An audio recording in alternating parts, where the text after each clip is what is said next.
My son stood in the middle of his aunt's backyard, in front of the whole family, and told them all that I was losing it, that I sold my house on a whim, that his poor old mama needed somebody to take her money before she gave it all away. Then he pointed at me across the picnic table and said, "Mom, just tell them the truth." So I set down my sweet tea, and I stood up slow, on knees that carried me 71 years. And I looked my boy dead in the eye and I said, "Sit down, Garrett. You are going to want to be sitting for what I've got in this folder. My name is Coralie Ashby. Most folks just call me Cora. I'm 71 years old, and for 31 years, I sat behind a little desk in a storefront on Main Street in Marysville, Ohio, doing other people's taxes. That kind of work teaches you one thing before it teaches you anything else. Numbers don't lie. People do. And my own son was about to find out the hard way what happens when you try to pull a fast one on a woman who reads every single line. If you're listening from somewhere far away, drop your city in the comments.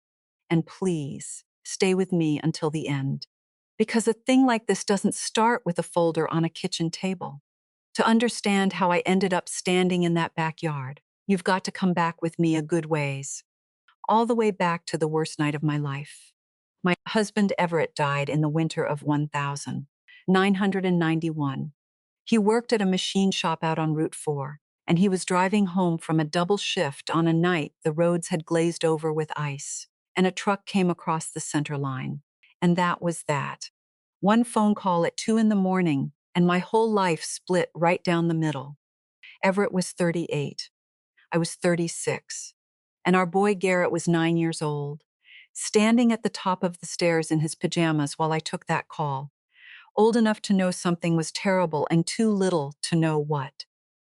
Everett left me a house note we were still paying on and a life insurance check for $76,000. That check was the whole rest of our lives, and I knew it the second I tore open the envelope. I didn't take a trip. I didn't buy myself one single thing. I put a down payment on a small place over on Maple Street, the one with the crooked porch and the good bones. And with what was left, I did something the whole town thought was flat crazy for a widow with a 9-year-old. I opened up a business. Now, Everett had this old roll-top desk, a big, heavy oak thing he picked up at an estate sale and refinished by hand, out in our garage, over about 3 winters. He used to sit at it on Sunday nights with the shop's books, a pencil tucked behind his ear, running the figures on his little adding machine. He's the one who taught me how to keep a ledger.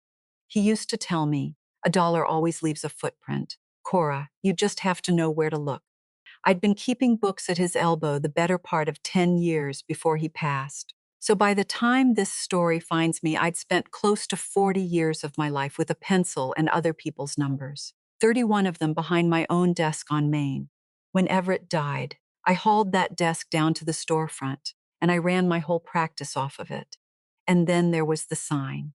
This is the part that still gets me even now. A couple years before he died, back when Garrett was still little and we'd sit on the porch and dream out loud the way young couples do, Everett went and painted a wooden sign out in that garage. Painted it by hand, blue letters on a cream board, and it read Ashby and Son. He had this notion that someday him and the boy would go into business together, father and son, and he wanted the sign ready and waiting for the day it happened. That day never came. Everett died, and the shop was mine, not his, and there wasn't any son in it, just me. But I hung that sign up over my desk the very first morning I opened those doors, and I looked at it every working day for 31 years. Ashby and Son, a promise nobody ever got to keep. Here's a thing I've never told many people. After the funeral, that little boy about broke my heart clean in two. For a solid year, Garrett would come home from school, walk right past me, and go sit out in the cold garage on his daddy's work stool. That was where Everett used to tinker, where he sanded down that old desk and painted that sign. And Garrett would just perch out there in his winter coat with his breath fogging up in front of him, waiting on a man who was never pulling into that driveway again. I saw that, and something in me cracked wide open. So I did the only thing I knew how to do. I filled the hole with yes. Every toy he pointed at, yes. Every pair of sneakers, every video game, every field trip. Yes and yes and yes. I worked myself half to death every tax season so I'd never once have to tell that boy no. I told myself I was making up for what he lost. What I was really doing was raising a man who never heard the word no in his life and grew up dead, certain it didn't apply to him. Now don't misunderstand me. I was soft as butter on my son and hard as a fence nail on everything else. I never carried a balance on a credit card in my life. I clipped coupons. I drove my cars till the wheels near fell off. And I kept a receipt for every last nickel that ever came or went.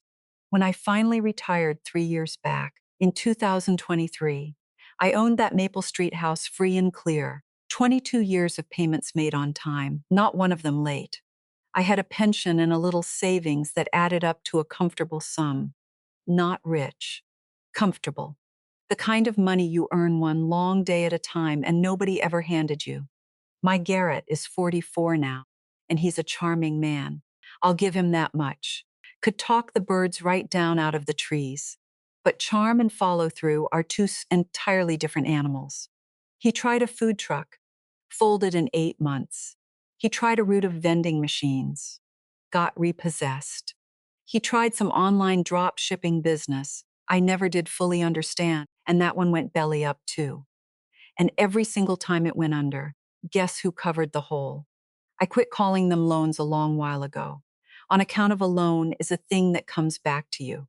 All told over the years, my boy had run about $81,000 of my money straight into the ground. I kept the tally in a little spiral notebook. Old habits.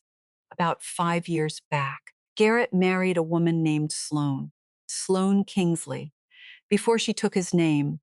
Now the Kingsleys are money, real money, over in Upper Arlington. Her daddy Gerald buys and sells buildings.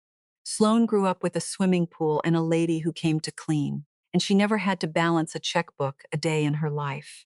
She married my Garrett because he had, and I am quoting her word for word here, so much potential. Potential is what people say when they don't want to come right out and admit nothing yet. Here's what I didn't know at first, what took me a while to piece together. After Garrett's third business went under, old Gerald Kingsley finally shut the wallet on the both of them, cut them off cold.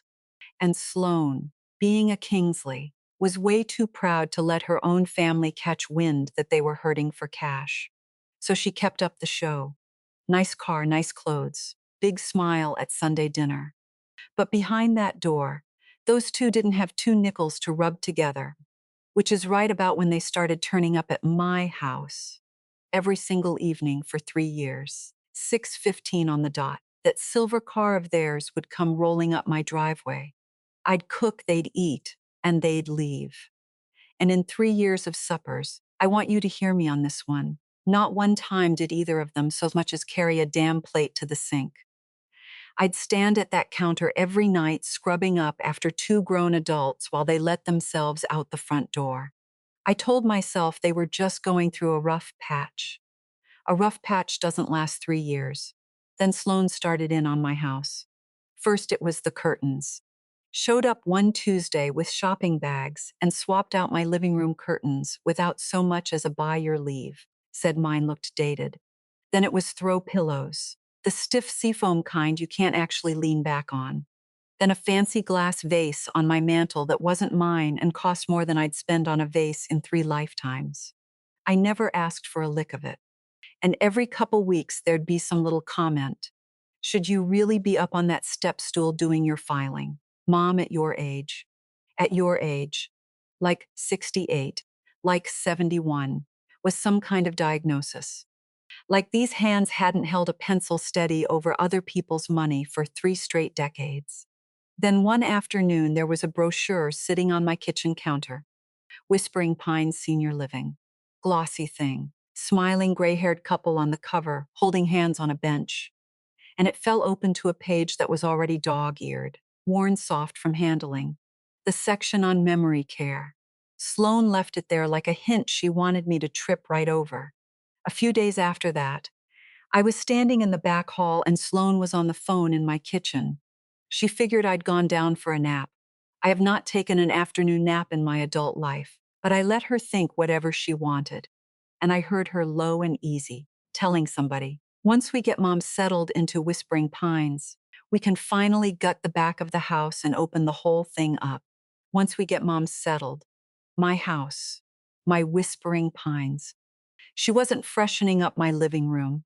She was measuring my windows for a life she was fixing to live in it, with me tucked away somewhere behind a page dog-eared on memory care. And then there was Dale Merrick. About a year back, Garrett started going to these seminars in a hotel meeting room downtown, some outfit called Legacy Shield, run by a fellow named Dale who called himself an estate planning specialist. Now I asked around, because that is exactly what I do.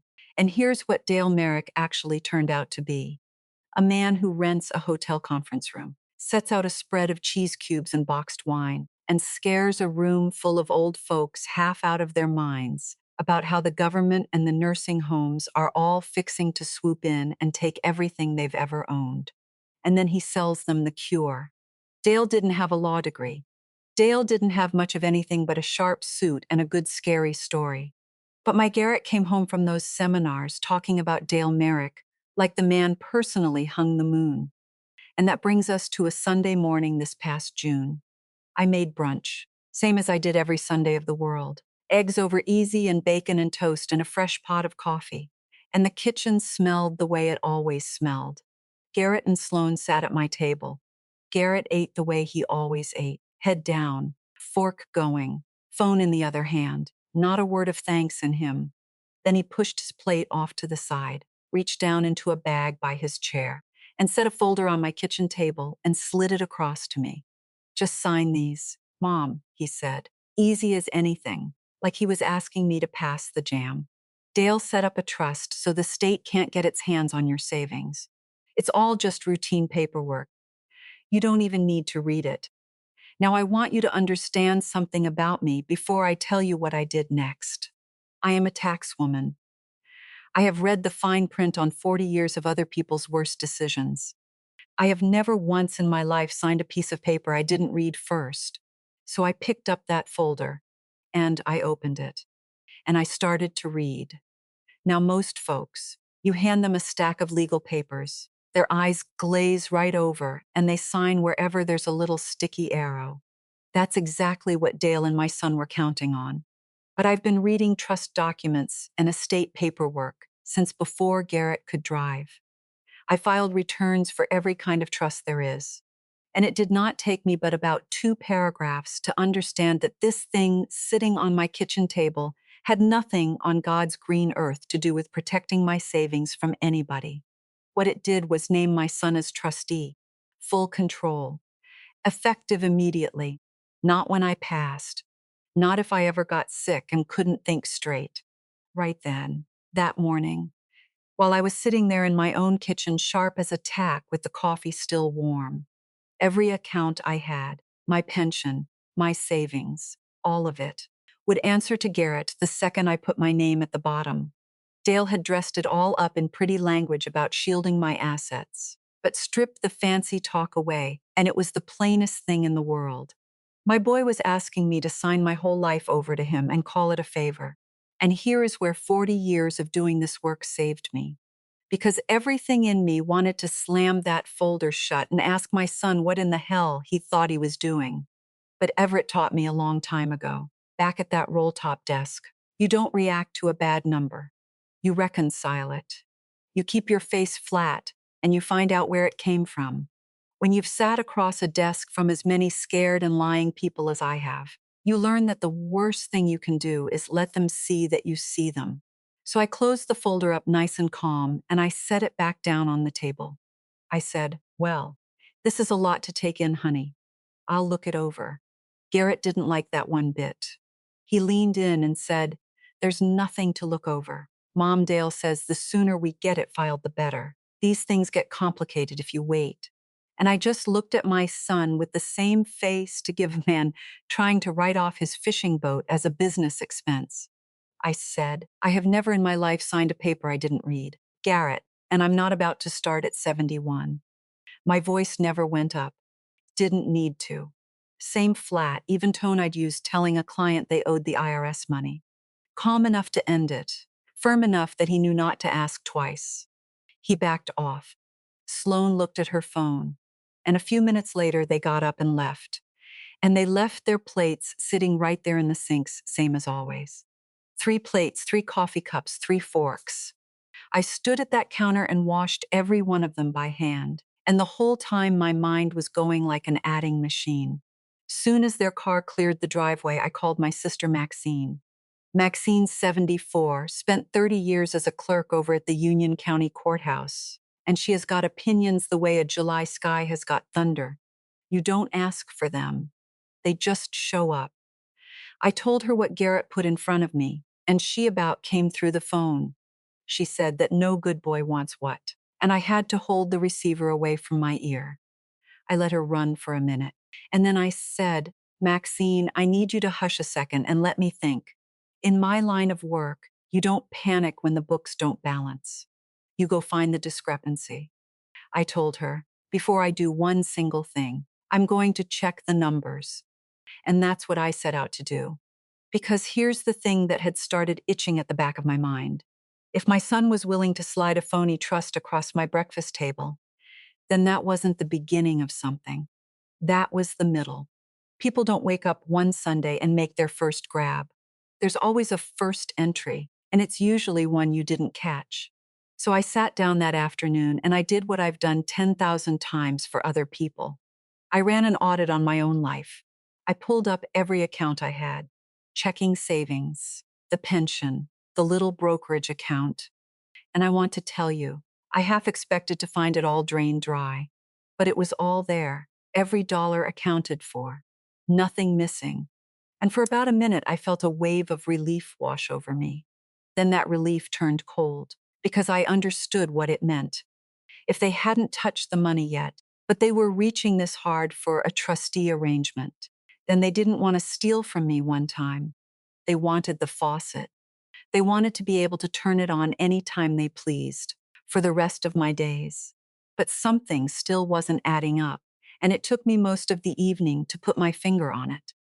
It was Sloane's phone call, the one I overheard in the hall, where she thought I was napping. Once we get Mom settled into Whispering Pines, she'd said, we can finally gut the back of the house. The house. She was mighty sure about that house for a woman who supposedly only had her hands on my savings account. Why would gutting my house be part of the plan if all Dale cooked up was a trust over my pension? The story didn't reconcile. And when the story doesn't reconcile, honey, you go straight to the source document.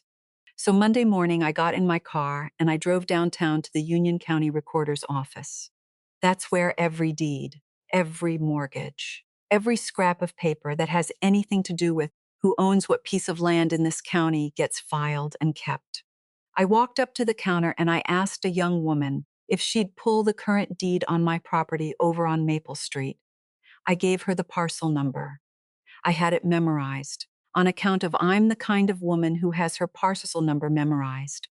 She typed for a minute, and she printed something off, and she slid it across the counter to me. And I stood there in that quiet office with the fluorescent lights humming, and I read it. And the floor just about came up to meet me. It was a quitclaim deed, and it had been recorded 3 weeks earlier. 3 weeks. A deed transferring the property at my address on Maple Street from Coralie Ashby. That's me. To Garrett Ashby, my son. Signing the whole house over to him. Lock, stock, and crooked porch. Free and clear. The house I bought with Everett's insurance money. The house I paid off over 22 years of tax seasons. Already gone. 3 weeks back, in the county's own records. And down at the bottom of that page was my signature. Except it wasn't. I have signed my name Coralie Ashby more times than there are stars in the sky. On tax returns and mortgage papers and my boy's permission slips and my husband's death certificate. And I know my own hand the way I know my own face in the mirror. And that signature on that deed, the loops were wrong. The C was wrong. The whole slant of it belonged to somebody who had seen my name written down and tried their level best to copy it. It was a forgery. My son had not asked me to sign my house away that Sunday morning.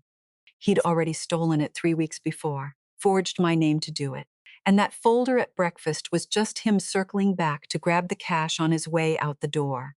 There was a notary stamp beside the fake signature. Some official little seal swearing up and down that Coralie Ashby had personally appeared before a notary public on that date and signed of her own free will. And I want you to understand, I never stood in front of any notary. I never signed one line of that thing. Somebody sat down and forged my name, and somebody else stamped a seal on it and swore I was in the room. That's not greed anymore. Greed is a folder at breakfast. This was a crime, a real one, the kind with a police report and a courtroom on the far end of it. I don't remember driving home. I remember I ended up sitting at that old roll-top desk, the one Everett refinished with his own 2 hands, the one he taught me to keep books at. I'd moved it into the spare room when I closed the practice, and I sat down at it, and up on the wall over my head hung that wooden sign, Ashby and Son, blue letters gone soft with age. A man who loved his boy so much he painted a promise for a future they'd never get to have. And that same boy had grown into a man who forged his mother's name to take the roof out from over her head. I did not cry, and I did not scream, and I did not call my son up and give him the tongue lashing of his life. I want you to understand that about me. When the numbers are this bad, hollering doesn't help anybody. I don't get loud. I get accurate. I sat at Everett's desk with my hands folded on that old oak, and I felt something cold and clear and steady settle down over me. The same feeling I used to get right before I found the mistake that was going to save a client, or sink one. And then I looked down at that deed again, at the date printed beside the notary's stamp, the date they swore I stood in some office signing my life away.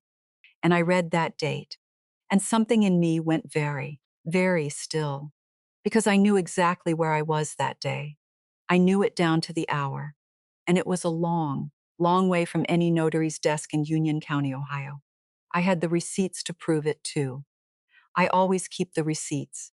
The date on that deed, the day they swore up and down that I stood in front of a notary and signed my house away, was a Thursday in the middle of May. And I knew that Thursday. I knew it cold because I had spent it 200 miles away, in a conference room at a hotel in Indianapolis, Indiana, at the Regional Continuing Education Seminar for Tax Preparers. I go every single year, retired or not, because the tax code changes every year, and because those folks are my people and I like seeing them. I had a hotel folio with my name printed on it and every night of that stay itemized. I had a certificate of completion with the date on it and the state board's seal. I had a receipt from the restaurant where a bunch of us old number crunchers ate dinner that very night and split the check 11 ways. There was not a court in this country that could look at that stack of paper and tell me I was standing in a notary's office in Marysville, Ohio at the same time. It was, if you'll pardon me, the tightest alibi a person could ask for, and I hadn't even known I'd need one. So now I had the what. Somebody forged my name and notarized a lie. What I needed next was the who, because that notary stamp had a name on it, printed right there under the seal, the name of the notary public who swore I'd been in the room. And I looked at that name, and I read it twice, and I set the paper down real slow. Preston Kingsley. Now, if that last name is ringing a bell, it ought to. Kingsley. Same as Sloan. Preston Kingsley is Sloan's younger brother. Works as some kind of paralegal over in a law office in Upper Arlington. And somewhere along the way, he'd gotten himself a notary commission, which is not a hard thing to get. And there it was, his name and his seal, stamped on the document that stole my house. And that changed the whole shape of the thing.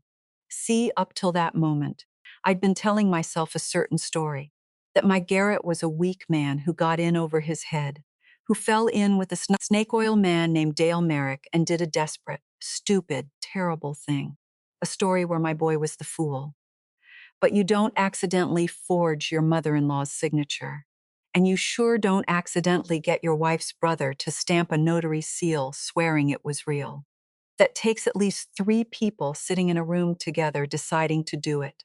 My son, Preston, who committed notary fraud, which is a crime that'll cost a man his commission and land him in front of a judge. And Sloane, sitting right in the middle of the two of them. That is when Sloane's little redecorating project stopped looking like a daughter-in-law with expensive taste and started looking like exactly what it was. She wasn't picking out curtains for the house she hoped to get someday. She was picking out curtains for the house they had already taken. Once we get Mom settled into Whispering Pines, we can finally get the back. Of course, she was sure about the house. In her mind, it was already hers. The only loose end left was me, still living in it, still sharp enough to read a folder. That dog-eared brochure on memory care wasn't a hint. It was a plan. Get the crazy old lady, declared confused. Tuck her away somewhere, and there'd be nobody left to notice. Her name had been forged clean off her own deed. I'll be honest with you about something. Sitting there at Everett's desk, learning that this wasn't just my son, but a whole nest of them, the Kingsleys and all, I felt a thing I don't often feel. I felt alone. My husband 30-some years in the ground, my boy on the other side, and it would have been the easiest thing in the world to just pick up the phone, call the police, and let the whole mess burn to the ground with my son in the middle of it. But I didn't do that. Not yet. Because there's a difference between being angry and being smart. And 40 years of tax season taught me you can be both at the exact same time, so long as you keep them in separate columns. Anger tells you what happened. Smart tells you what to do about it. And I needed a plan before I made a single move. So the next morning, I called the one person I knew who could help me build one. A lawyer named Ruth Vance, does elder law and property out of a small office on the east side, sharp as a razor and tough as an old boot, in the best possible way. I'd done her firm's books for years. I trusted her. I sat down across from Ruth with that deed and my whole stack of alibi papers and my little spiral notebook of everything Garrett had run into the ground over the years. And I laid it all out on her desk like I was presenting an audit. Ruth put on her reading glasses and went through every page without saying a word, which is exactly what you want in a lawyer. And when she was done, she took the glasses off and she looked at me and she said, "Cora, I'm going to tell you the good news first. That deed is not a gray area. A forged deed is what they call void, not voidable, void. It means in the eyes of the law, it never happened. Your son does not own your house, and he never did, not for 1 minute, no matter what the county's computer says. And I want to tell you, hearing that took about 100 pounds off my chest. But Ruth wasn't done, because a good lawyer never gives you just the good news. She said, "But Cora, void doesn't mean it fixes itself. That fake deed is sitting in the public record right now with your house attached to your son's name. Until we clear it, that record is a cloud over your title." And she leaned forward and she said, "And I have to tell you the other thing. Notary fraud and forging a deed, those are felonies. If we report this, and legally there's a strong argument we have to, this becomes a criminal matter. Your son could be charged. Her brother could be charged. Are you ready for that?" I sat with that question a long minute. My boy in a courtroom. My boy in a cell, maybe. The 9-year-old in the cold garage waiting on his daddy, all grown up and facing a judge. And I said, "Ruth, I don't want my son in prison, but I am not going to lie down in the road and let them run me over either. So you tell me, what are my options?" And Ruth Vance laid it out for me. And it was clean, and it was legal, and it was exactly the kind of plan a numbers woman could love. First thing, we file an affidavit of forgery and we report the notary fraud to the police and to the state board that oversees notaries. That protects me, and it puts the truth on the record. And it makes it flat impossible for Garrett to ever act like that deed was real. Second, we file a quiet title action, which is a fancy way of asking a judge to look at the void deed and officially wipe it off my property, so my ownership is clean and clear and beyond any argument. Third, and this was the part I already knew I wanted, once that title was cleared, I was going to sell that house. And I was going to take myself somewhere they couldn't reach. Now here's the piece where being a tax woman really paid off. because I understood something about timing that most folks wouldn't. A quiet title action can take months to wind all the way through the courts. If I sat around waiting on a judge's final order before I so much as listed the house, I'd be living inside that place with my thief of a son for half a year.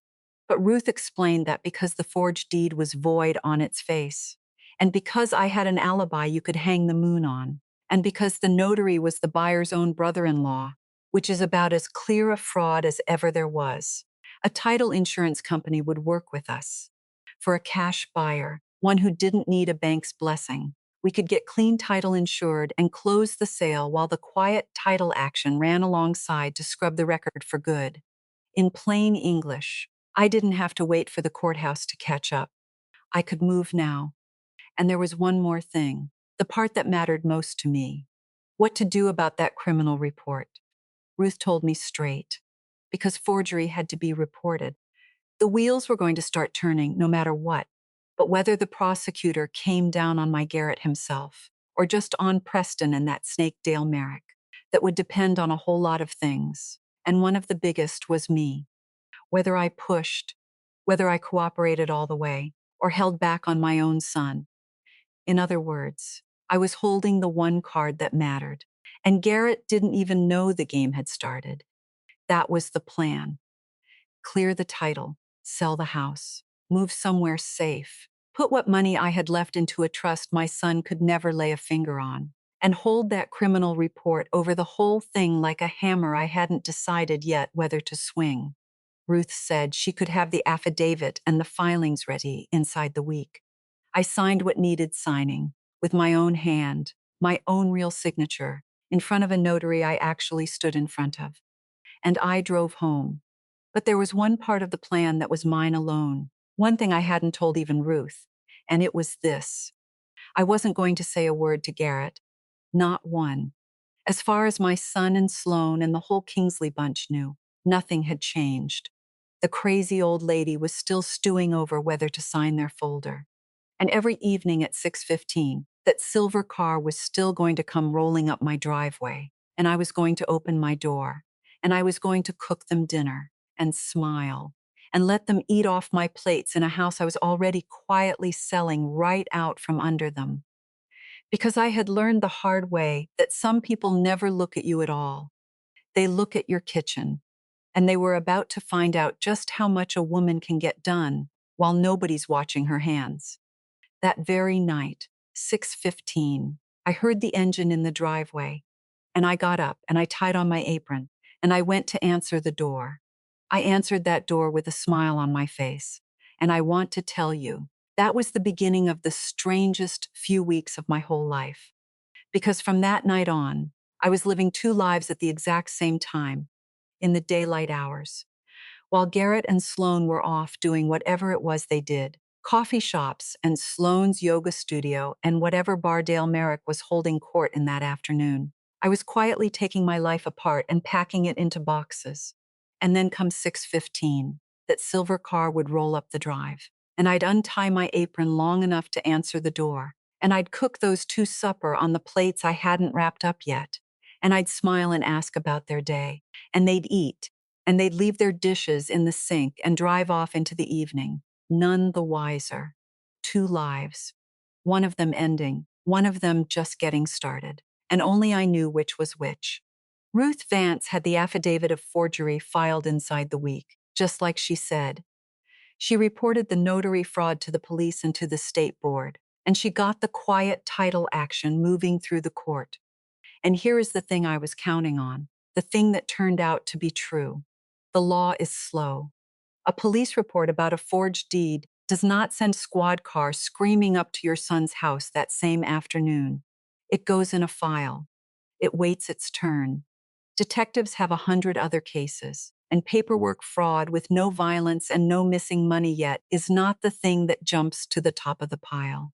Which meant that all through those summer weeks, while the machinery of the truth was grinding away slow and steady underneath everything, Garrett and Sloan didn't feel a single tremor of it. They kept right on coming to dinner. They kept right on eating off my plates. And I kept right on letting them. Now, I've done a lot of things in my life, but I'd never robbed anybody blind while they sat at my own table. And I'll tell you, it takes a certain steadiness in the hands. Some nights it was hard. Some nights my boy would say something that reminded me of the child he used to be, and I'd feel that old ache come up. But then I'd look at Sloane pushing her plate away without a thank you, or I'd remember that fake signature with its wrong loops, and the ache would settle right back down into that cold, clear calm I'd found at Everett's desk. This is the last supper I'll ever cook for my son in this kitchen, I told myself, more than once, standing at that stove. And every night that thought got a little easier to live with.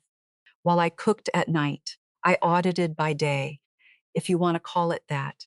I got myself a good sturdy binder, the kind I used to keep for a client heading into a fight with the IRS, and I built my case one document at a time.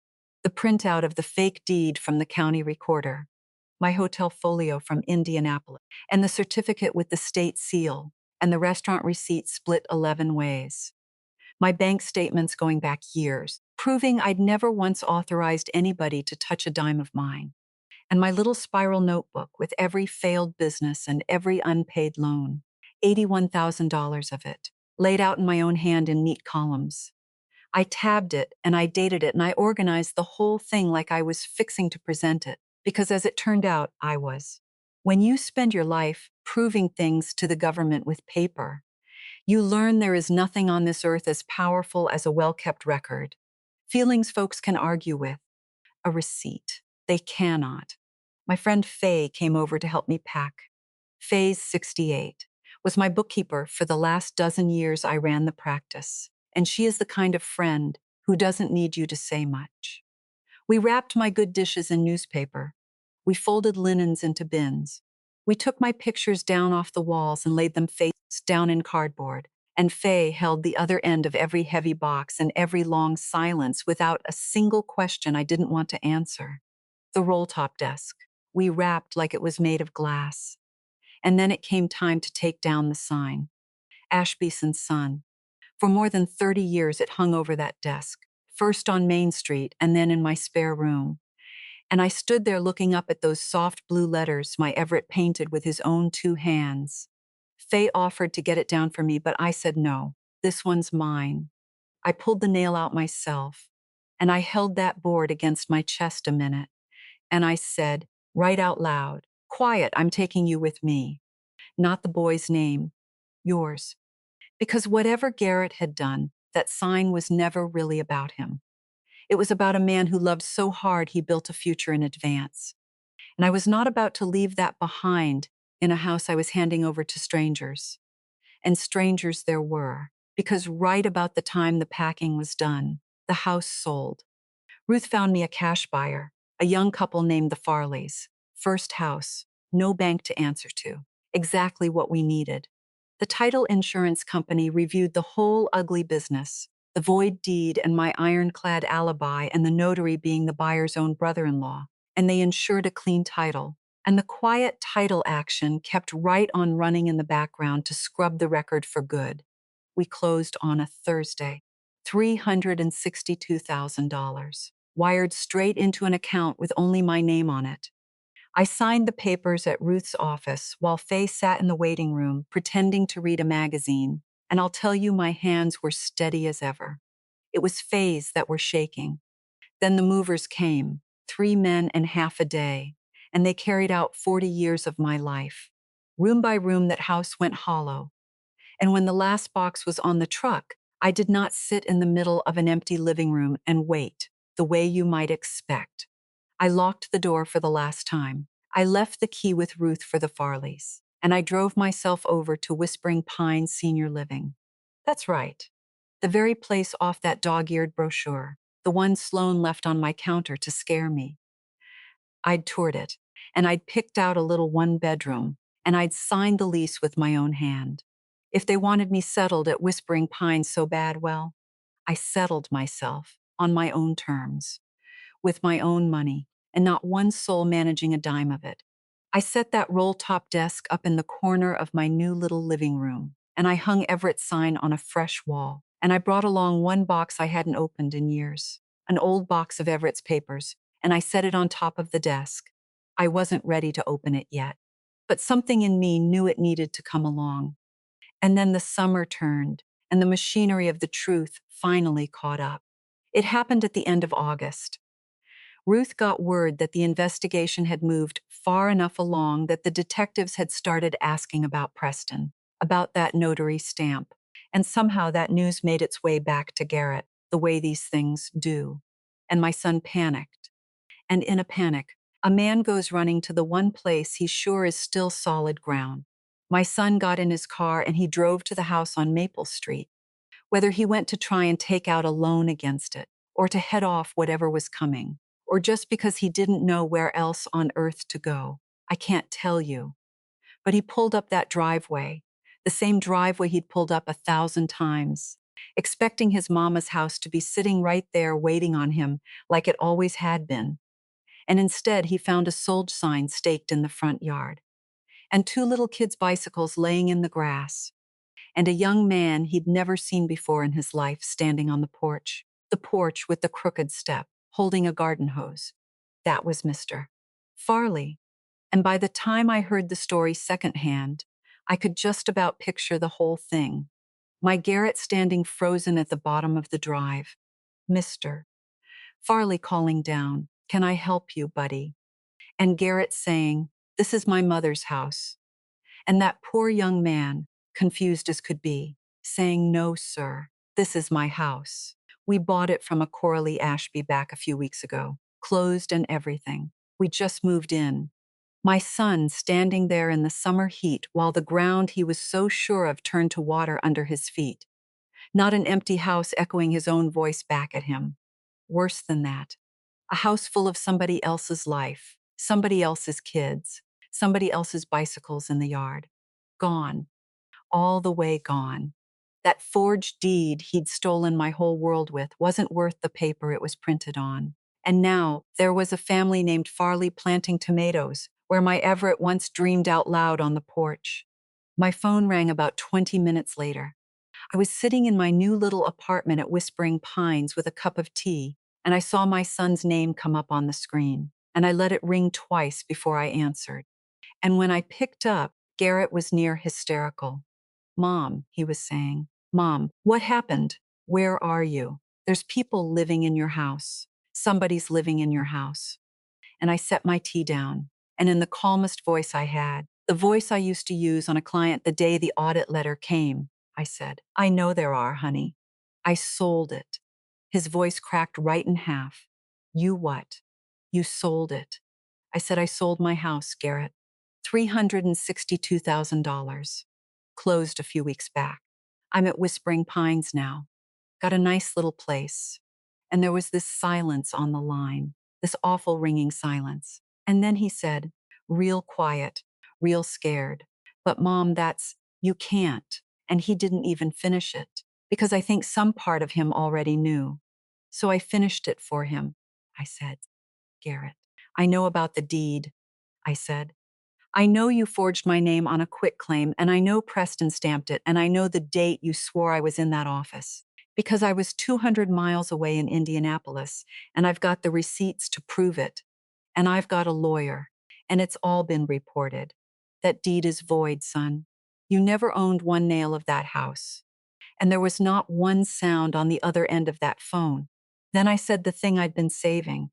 I said, "Now, I haven't decided yet how far I want the prosecutor to take this, whether they come after just Preston and Dale, or whether they come after you too. I want you to understand that's a decision I'm still making. And that decision is going to depend an awful lot on you. So here's what's going to happen. Your Aunt Maxine is having everybody over for the Labor Day cookout on Monday. You come, you and Sloan both, and we'll talk about all of it, in front of the family." And I hung up the phone. Now Garrett's lawyer called Ruth the next day, some fellow he'd scraped together. And Ruth told me he asked whether I could really sell a house that had his client's name on the deed. And Ruth said she told him one sentence and got off the phone. She said, "That deed is a forgery. My client has a police report and an alibi in another state. Your client never had a claim. And depending on how this goes, your client may be the one facing charges." $200 of billable time, she said, for a fellow to hear the worst news of his week. And that is when my son did the thing that told me just how far gone he really was. Because he did not call to apologize. He did not call to explain. Instead, he started calling everybody else. Cousins, aunts, our old neighbors, my friends from church. And he started telling them all a story. His mama was slipping. She'd sold her house out of nowhere, overnight, wasn't thinking straight, was making wild decisions. He'd say it real gentle, real worried. We just want to make sure mom's okay. We think she might need some help. And I understood exactly what he was doing, because he'd been planning it since before that brochure ever hit my counter.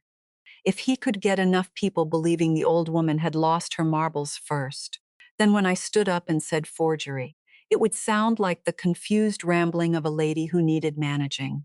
He was trying to poison the well before I ever got to drink from it. He called Maxine first. Big mistake.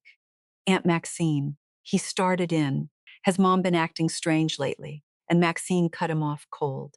She told me, she said, word for word, the only thing declining around here, Garrett, is your bank balance, and you'd best not call me with that garbage again.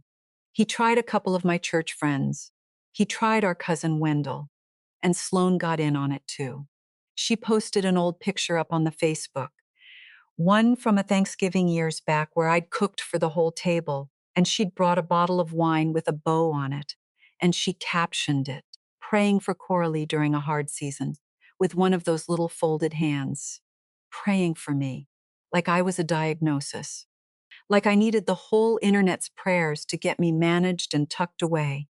But here's what my son and his wife never once stopped to consider, in all their calling and their posts and their worrying out loud. Every single person they were calling had known me for 30, 40, 50 years. They'd watched me raise that boy alone. They knew exactly who was slipping and who wasn't. And so all Garrett really managed to do, with every phone call, was make sure that come Monday afternoon, every last person in that backyard would be leaning in real close, waiting to hear what the crazy old lady had to say for herself, which was just fine by me, because I was going to bring my binder, and I was going to be the sharpest person in that yard. My sister Maxine and her husband Earl have put on a Labor Day cookout in their backyard every single year for going on 20, and everybody comes. Cousins and second cousins, the neighbors up and down their street, folks from the church, Earl's brother and his whole crew, kids running through a sprinkler, the works. Earl mans the grill like it's a sacred duty, and Maxine bakes a peach cobbler from scratch and gives the side eye to anybody fool enough to show up with something store-bought. That Monday it was better than 90 degrees by noon, and by the time I got there with my binder tucked in my big canvas bag, there were about 20 people spread out under the shade of that old oak tree, plates in their laps, sweet tea sweating in their cups. Garrett and Sloan had RSVP'd. Of course they had. They came to rally the troops, to stand up in front of everybody and make their case that poor confused Coralie needed to be looked after. And I'll give my boy this. He'd done his homework. He'd been calling half these people for a week, planting his little seeds. He'd even brought Dale Merrick along, that snake in a sharp suit, brought him to a family cookout like a character witness, figuring a fella who calls himself an estate specialist would lend the whole thing some weight. And Preston was there too, Sloane's brother, the notary himself, standing off by the cooler looking like a man who'd rather be just about anywhere else. I clocked all three of them the second I walked through that gate, the way you clock the 3 line items that don't belong before you've even finished reading the page. I found myself a folding chair in the shade and I sat, and I ate a little of Maxine's potato salad, and I watched my son work that yard. He was good at it, I'll admit. All the warmth, all the charm, leaning in close to old Wendell by the fence, shaking Earl's hand, telling everybody how good it was to see them. Yeah, Mom's been a little different lately.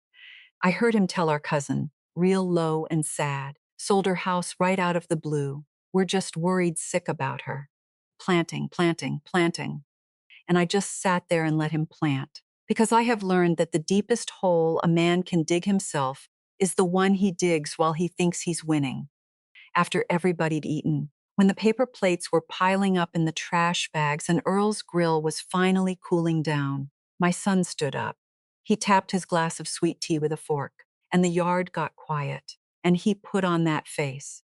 That concerned, loving, heavy-hearted face. "Y'all," he said, "I just want to say how much family means to me.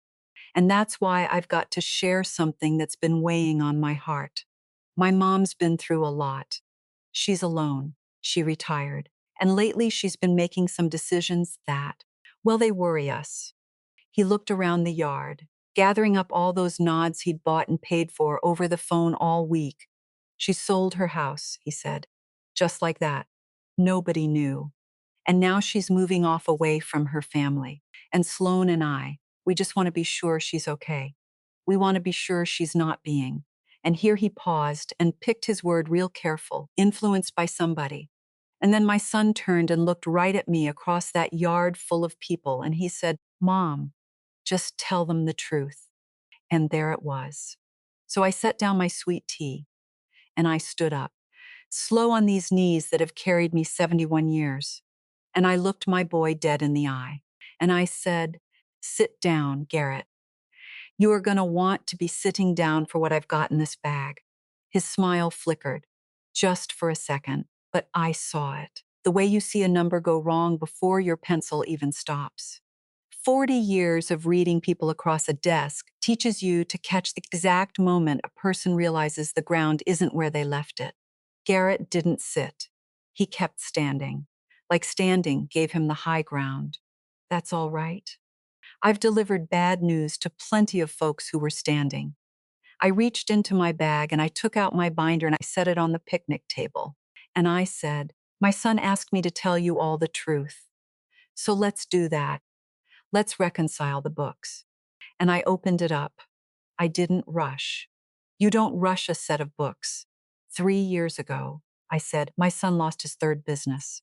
And ever since, him and Sloan have come to my house for supper every single night. I cooked, they ate, and in 3 years, neither one of them ever washed a dish. And I heard a murmur go through the yard, and old Wendell shifted in his lawn chair. And Garrett said, "Mom, come on. That's not." And I said, "I'm not finished, honey. Over the years, I have loaned my son $81,000 for those businesses. It's all right here, dated in my own hand. None of it ever came back, and I quit expecting it to." And Maxine's neighbor set down her plate like she'd lost her appetite, and somebody said 81,000, real low, and I let it sit. Then this past June, I said, my son slid a folder across my breakfast table and told me to sign it without reading it. Said it was just routine. What it actually was a document handing him control of every dollar I have. My pension, my savings, all of it, effective that morning, while I sat there in my right mind. And Sloan, who up till then had been staring at her phone, looked up, and that's when I reached the hammer. I said, "But here's the thing y'all need to understand. That folder wasn't the crime. That folder was just him coming back to collect. Because 3 weeks before that, somebody had already stolen my house. You could have heard a pin drop in that yard. I laid the printout of that quitclaim deed right on the table where they could all see it. This is a deed," I said, "filed with the county, transferring my house on Maple Street from my name to Garrett's name. My house, the one I bought with his daddy's life insurance. The one I paid off over 22 years of tax seasons, signed over to my son, free and clear, 3 weeks before he ever slid me that folder." And I pointed to the bottom of the page. "And that," I said, "is supposed to be my signature. Except I never signed it. It's a forgery. Somebody sat down and forged my name, and a notary stamped a seal on it, swearing I stood right there in front of them and signed it of my own free will." Garrett had gone the color of paste, and Earl, who'd wandered over from the grill with his tongs still in his hand, said, "Cora, is that true?" And I said, "It surely is, Earl, and I'll show you how I know." And I pulled out my hotel folio from Indianapolis and my certificate with the state seal, and I held them up.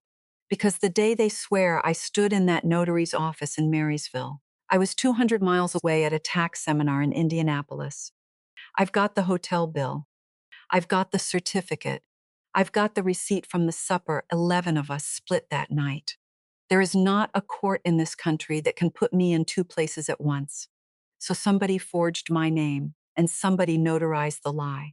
And now I turned and I looked right at the cooler, where Sloane's brother was standing frozen with a beer in his hand. And I said, and the notary who stamped that lie was Preston. Sloane's brother. The whole yard turned to look at him at once. That was the moment the wheels came off. Because up till then, some of these good people were still telling themselves this was some confused business between a mother and a wayward son.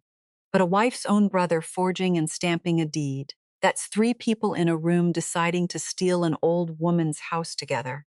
And I said, and here's the part I want you all to sit with.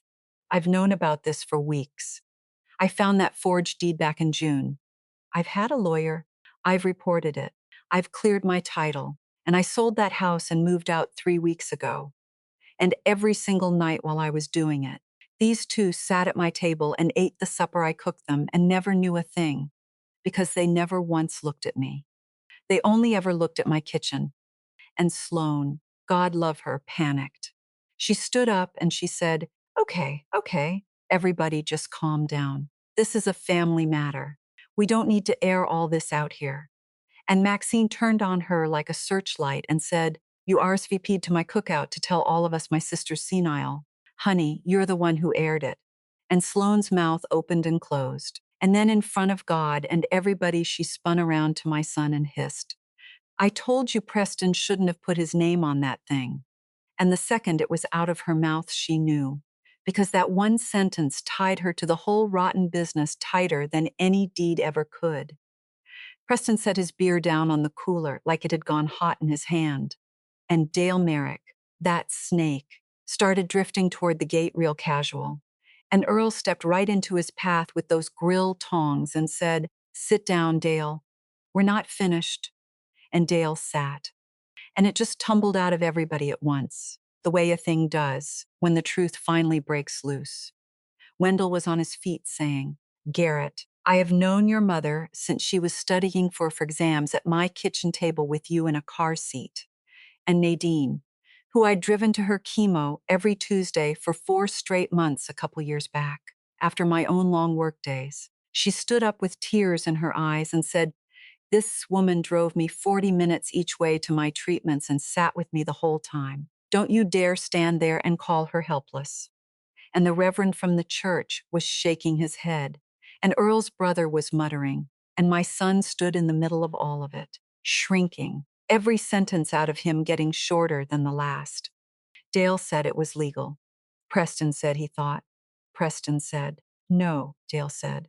And none of it went anywhere because there was nowhere left for it to go. And then my Garrett did the thing I'd been waiting on, the thing I knew was coming, because I know my boy. He couldn't win the fight in front of him, so he reached for the oldest wound he had. His voice cracked wide open and he said, you don't understand. You never understood. Dad died, and you buried yourself in tax season. He was near shouting now, but it wasn't strength. It was something breaking. I did my homework at the back desk of your office every night because you couldn't afford a sitter. I ate cereal for supper half the time because you were too tired to cook. I sat on his stool in that cold garage waiting for you to come home. And when you finally did, you could barely talk to me. And the whole yard went still, because that one, God help me, wasn't a lie. That was the wound underneath every lie he'd told. And I stood there in my sister's backyard, and I looked at my 44-year-old son with the tears running down his face. And for the first time all afternoon, it wasn't the thief I was looking at. It was the 9-year-old on the work stool, waiting on his daddy, waiting on me. And I knew, standing there, that everything I said next was going to matter more than anything I'd said all day. And so I told him the truth, the whole truth, the part he never let himself see. I said, Garrett, I know you sat on your daddy's stool in that cold garage. I know you ate cereal for supper more nights than a boy should. I know I came home so tired some nights I could barely say 2 words to you before I fell asleep in a chair. And I have carried that, son, every single day for 35 years. There is not a morning of my life I haven't wondered if I did it wrong. My voice was quiet, not weak. Quiet, the way you get when you finally quit performing and just tell the thing that's true. I stepped a little closer to him, past the picnic table, past the binder, and it was just the two of us in the middle of all those people now. But Garrett, I said, I need you to hear me on this, because it's the most important thing I'll ever say to you. Working those tax seasons was me being there. Every night shift, every 12-hour day in April. That was me loving you the only way a widow with a 9-year-old knows how. The house I bought you, the food on that table, the shoes, the college, the $81,000. That is what there looks like when your mama is doing it all by herself. I couldn't sit in that garage with you, baby, because I was out earning the roof that garage was attached to. And knowing I wasn't there the way you needed, that breaks my heart. It always will. But it does not. It will never give you the right to forge my name off the one single thing in this world that was mine. He just looked at me, and I could see them both in the same face, the little boy and the grown man, fighting each other right there in the summer heat.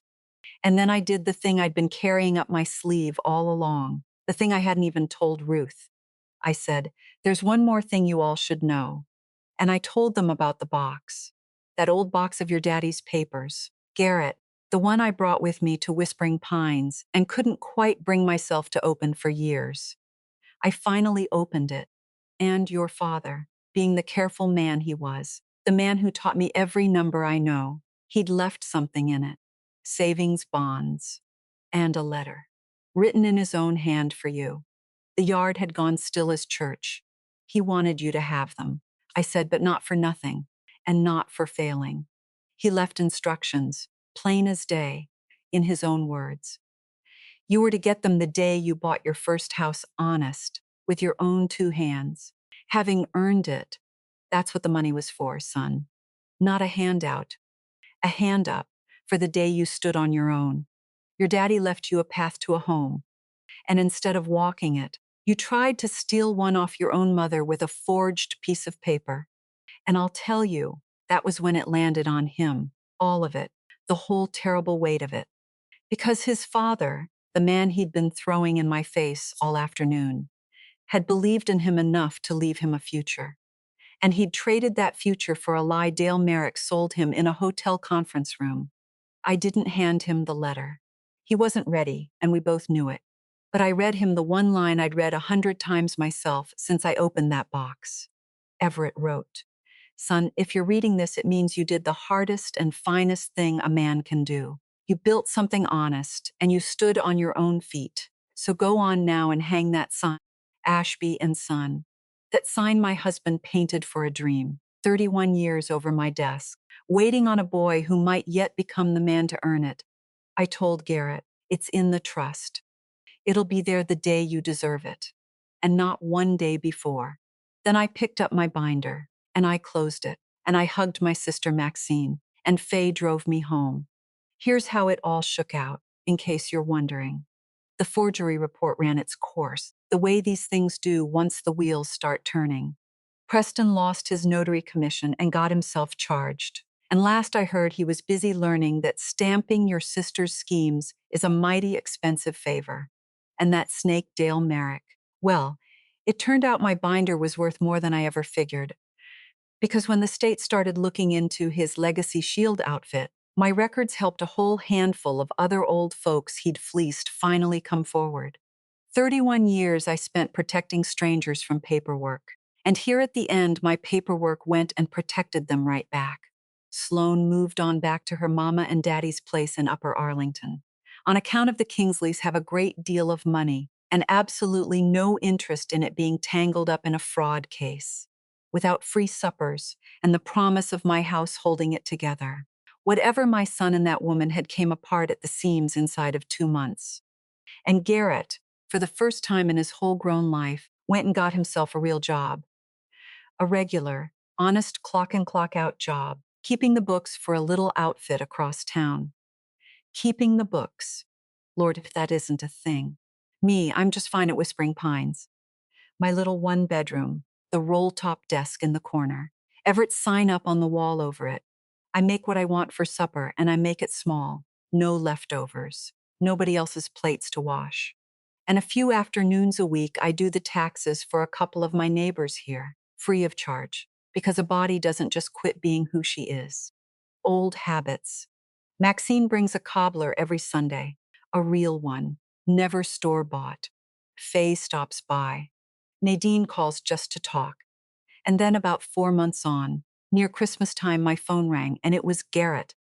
And I'll be honest, I near didn't pick it up, but I did.